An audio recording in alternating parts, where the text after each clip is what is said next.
नमस्कार। आप देख रहे हैं एटीवी राजस्थान। बड़ी खबर खेतड़ी नगर थाना क्षेत्र से है। 4 दिन पहले जसरापुर गांव से लापता हुई नाबालिग पायल को पुलिस ने कोटा से सकुशल बरामद कर लिया है। पुलिस ने बालिका को कोर्ट में पेश कर परिजनों के सुपुर्द कर दिया है। पायल की गुमशुदगी की रिपोर्ट उसके पिता ने खेतड़ी नगर थाने में दर्ज करवाई थी। मामले को गंभीरता से लेते हुए पुलिस ने तलाश शुरू की और लगातार सुराग जुटाने की कोशिश की। इसी दौरान मुखबिर से पुलिस को सूचना मिली कि पायल कोटा रेलवे स्टेशन पर देखी गई है। सूचना पर Khetri police team ESI Ramesh Kumar के नेतृत्व में तुरंत कोटा पहुंची।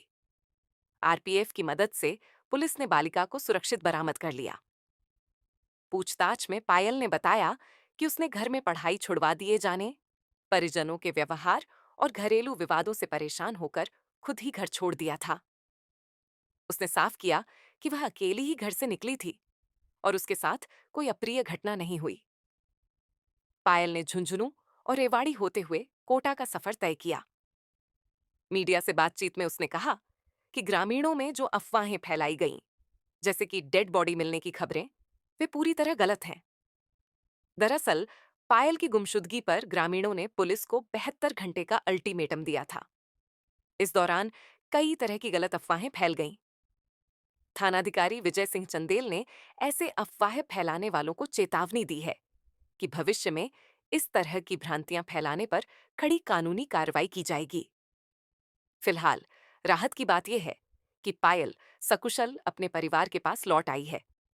लेकिन इस पूरे मामले ने यह जरूर साबित कर दिया कि अफवाहें कैसे घटनाओं को और गंभीर बना सकती हैं। सिंघानिया यूनिवर्सिटी शेखावाटी का प्राइम और सबसे पहला एजुकेशनल हब, 100 से ज्यादा educational program with full placement facility, UGC and council approved, with global partner, smart classrooms, dedicated mentors, high-tech computer lab, modern library, high-quality science labs and engineering department, sports events and hosting, cultural activity, hostel facility, इतना सब कुछ आपके क्षेत्र की Singhania university में। Admission के लिए अभी संपर्क करें। आपका नाम? पायल। अभी आप कहाँ चले गए थे आप? मैं झुंझुनू से रेवाड़ी चली गई थी, फिर रेवाड़ी से कोटा। अच्छा, आप पे किसी प्रकार कोई दबाव? नहीं, कोई दबाव नहीं था। तो आप अकेले गए थे और कोई साथ था आपके? नहीं, मैं अकेले गई थी मेरी मर्जी से। तो कोई गलत हरकत तो नहीं हुई आपके नहीं, साथ? मेरे साथ किसी ने जोर जबरदस्ती नहीं की। अच्छा, आपके खिलाफ जो अनगन बातें फैलाई गई थी उनके लिए क्या बोलो? वो सब कुछ झूठी फैलाई गई। झूठी फैलाई गई थी। अभी आप कुछ बोलना चाहोगे मीडिया के माध्यम से, कोई संदेश देना चाहो? नहीं, ठीक है, चलिए। मैं झुंझुनू से रेवाड़ी, रेवाड़ी से कोटा रेल में बैठ के चली गई थी। अच्छा, तो आपके खिलाफ कुछ बातें फैलाई गई थी, उनके लिए क्या बोलना चाहोगे आप? वो झूठी फैलाई गई थी। झूठी फैलाई गई थी? मैं मेरी मर्जी से गई थी।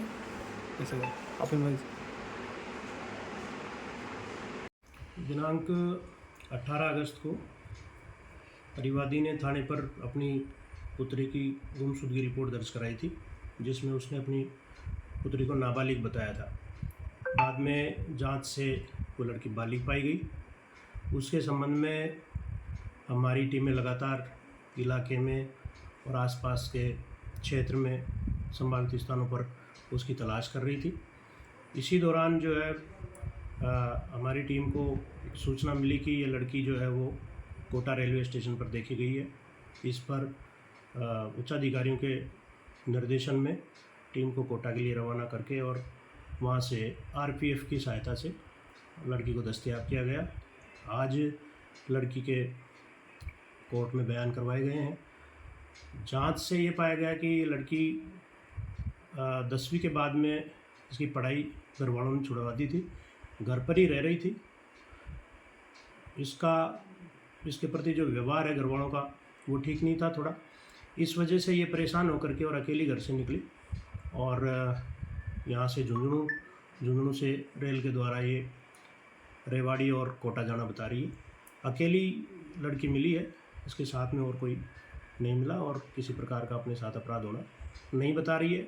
अब उसको समझाइश की जा करके और काउंसलिंग करवा करके और अभी उसके पिता के साथ में उसको भिजवाया जा रहा है।